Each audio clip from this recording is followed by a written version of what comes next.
अगर आपको समझना है तो ही इस वीडियो को देखिए, क्योंकि मैं इस वीडियो में बस समझाऊंगा क्या होता है और इसका मतलब क्या होता है। तो चलो स्टार्ट करते हैं हम बायोट स्वाट लॉ जो भी है। देखो सबसे पहली बात हम जो है ना ऐसे कर देंगे, ऐसे हम कर दिए, ऐसे पार देंगे और यहाँ पर हम ऐसे करेंगे।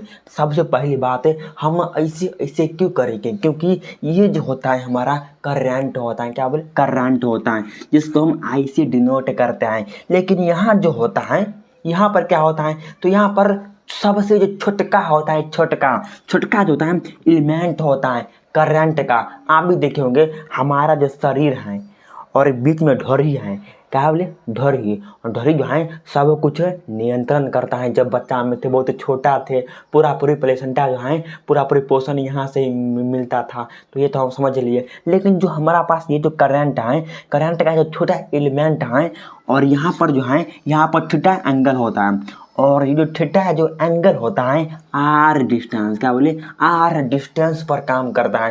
कहने का मतलब ये जो होता है हमारे पास डी भी होता है। भाई डी भी का मतलब क्या होता है, डी बी जो होता है इसका मतलब होता है मैग्नेटिक फील्ड।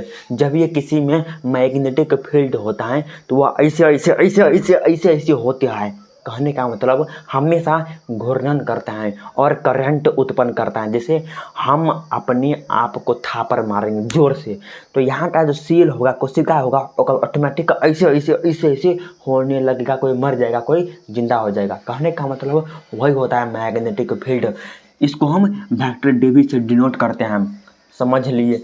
लेकिन इसको हम डीएल वेक्टर डीएल से डिनोट करते हैं। हाँ यार देखो, कोई भी जो करंट होता है, कोई भी जो करंट होता है और छोटे एलिमेंट यानी कि छोटा जो एलिमेंट होता है उसको हम वेक्टर डीएल से डिनोट करते हैं। समझ गए? हाँ भाई ये तो हम समझ गए। हाँ लेकिन यहाँ पर थीटा, लेकिन कौन सा, तो साइन थीटा, क्या बोले साइन थीटा।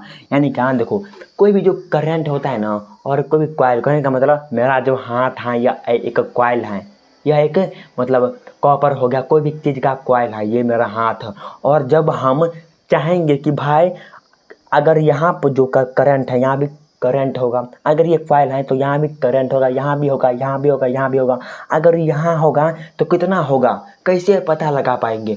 वही होता है बायोट सावर्ट लॉ। कहने का मतलब किसी भी कॉइल में हम कैसे पता लगा पाते हैं करंट कितना है, और छोटे एलिमेंट से ही हम आराम से ज्ञात कर सकते हैं। यही होता है बायोट सावर्ट लॉ। अगर आप समझ गए हो यहाँ तो वीडियो को लाइक कर दीजिए यार।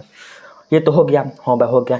लेकिन एग्जाम में क्या, एग्जाम में कैसे आएगा? लेकिन देखो हम फिगर जो है ना अच्छे से पार देंगे, ये आता ही है क्वेश्चन, फिगर जो है अच्छा से पार देंगे। उसके बाद यहाँ पर जो आए है ना, आए यानी कि हम जो है ना एग्जाम में मतलब पेज बहुत बड़का होता है, तो हम आए बराबर लिख देंगे करंट होता है, यहाँ क्या बोले करंट होता है।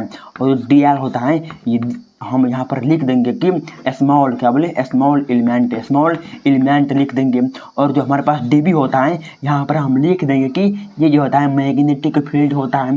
कहने का मतलब, और यहाँ पर हम लिख देंगे थीटा बराबर क्या होगा साइन थीटा। कहने का मतलब अगर हम ऐसे एग्जाम में लिख देंगे तो 5 का 5 नंबर मिल जाएगा। और इसको हम डेरिवाइव कैसे करेंगे, मतलब नहीं होता डेरिवेशन कैसे करेंगे, तो उसको भी हम आपको बताते हैं यार। धीरे धीरे, अरे मना धीरे सब कुछ हो देखो धीरे धीरे होगा सब कुछ। हम यहाँ पर इसको मिटा देते हैं। देखो सबसे पहली बात है फिगर पार देंगे, क्योंकि फिगर जो होता है अट्रैक्शन ग्रैब करता है, और फिगर जब भी होता है किसी भी क्वेश्चन में तो फुल का फुल नंबर होने का चांस बढ़ जाता है।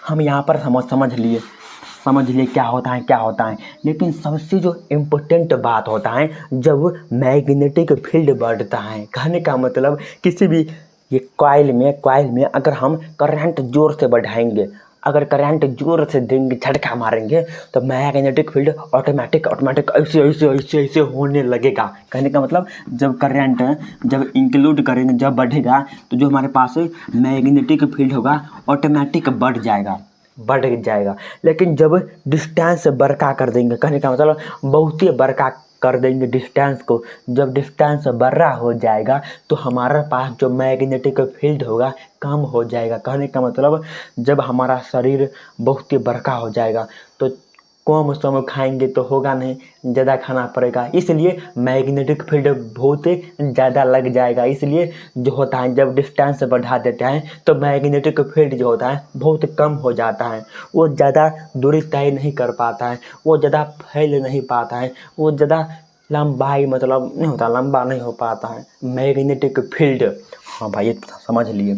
लेकिन एग्जाम में क्या करेंगे तो हम यहाँ पर लिख देंगे डी, यानी क्या वेक्टर डी बराबर क्या होगा, समानुपाती जो होता है करंट का होता है, करंट का होता है। मतलब अगर ये बढ़ेगा तो ये भी बढ़ जाएगा, मैग्नेटिक फील्ड बढ़ेगा तो करंट भी बढ़ जाएगा। इसको हम ऐसे डिनोट कर सकते हैं और इसको हम समीकरण क्या बोले, समीकरण 1 लिख देंगे। और हमारे पास जो वेक्टर डी भी होता है ये और किसके समानुपाती होता है, मतलब ये किसके समानुपाती होता है तो साइन थीटा का होता है, साइन थीटा का होता है। और उसके बाद हमारे पास जो वेक्टर डी भी होता है और किसके समानुपाती होता है तो छठा जो एलिमेंट होता है डी एल, इसके भी समानुपाती होता है। अगर ये बढ़ेगा तो इसका जो एलिमेंट होगा वो भी कहीं न कहीं देखने के लिए मिलेगा। जैसे देखो हमारा ढोरी जो है यहाँ पर है, लेकिन जब हम छोटा थे तो ये जो है ना यहाँ पर था, लेकिन जब बड़ा हुए तो ये यहाँ पर, कहने का मतलब हमेशा चेंज होते रहता है। इसलिए जब मैग्नेटिक फील्ड को बढ़ाएंगे तो हमारे पास जो करंट का कॉइल का जो छठा एलिमेंट होता है वो भी चेंज हो जाएगा। इसलिए इसका जो फार्मूला होता है पता है क्या होता है, और हमारे पास जो इस फार्मूला में जो यूज होता है वो होता है म्यू। आखिर म्यू का मतलब क्या होता है, देखो म्यू नोट का मतलब होता है अगर यहाँ पर 0 रहेगा तो इसको हम म्यू नोट कहेंगे, अगर यहाँ पर 0 नहीं रहेगा तो हम यहाँ पर ओनली फॉर म्यू कहेंगे। क्या बोले, म्यू मम्मी म्यू म्यू, तो म्यू कहेंगे। इसको हम क्या कहते हैं तो इसको हम कहते हैं फ्री स्पेस ऑफ परमिटिविटी। क्या बोले, फ्री स्पेस, इसको हम कहते हैं फ्री स्पेस ऑफ परमिटिविटी। कहने का मतलब कोई भी जो वैक्यूम होता है, वैक्यूम में आप भी देखे होंगे कोई 0 होता है, कोई 1 होता है, कोई 2 होता है, तो वैक्यूम हमेशा शून्य होना चाहिए, निर्वात में होना चाहिए, उसको ही कहते हैं म्यू बराबर फ्री स्पेस परमिटिविटी। तो ये क्या होता है तो मैंने जो इसका फार्मूला होता है देखो